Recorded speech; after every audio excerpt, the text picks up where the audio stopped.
নমস্কার বন্ধুরা।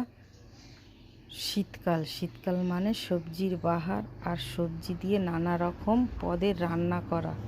আজ আমি নিয়ে নিয়েছি সিম।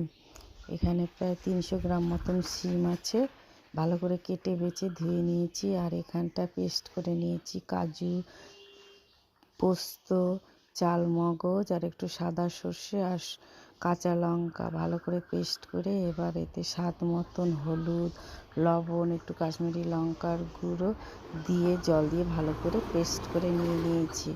আর এখানে কড়াইতে তেল দিয়ে সিমগুলো হালকা আছে সুন্দর করে ভেজে নেব।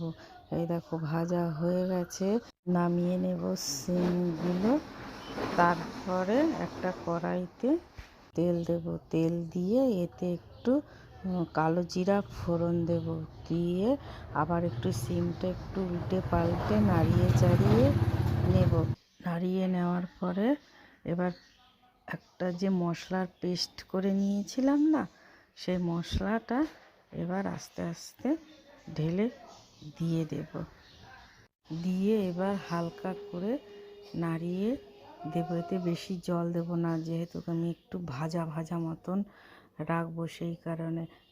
আর এই দেখো 10 মিনিট পরে চলে এলাম। এই দেখো কত সুন্দর ভাজা ভাজা হয়েছে। একটু তলার থেকে লেগে গেছে, আমি একটু নাড়াতে দেরি হয়ে গেছে বলে, পোস্ত কাজু তো এই কারণে। আমার রান্না হয়ে গেছে রেডি। এইবার আমি কড়াই থেকে নামিয়ে থালে নিয়ে নেব। কেমন লাগলো শিম পোস্ত রান্না করা বন্ধুরা অবশ্যই জানিও। খুব ভালো থেকো, টাটা, আবার দেখা হবে।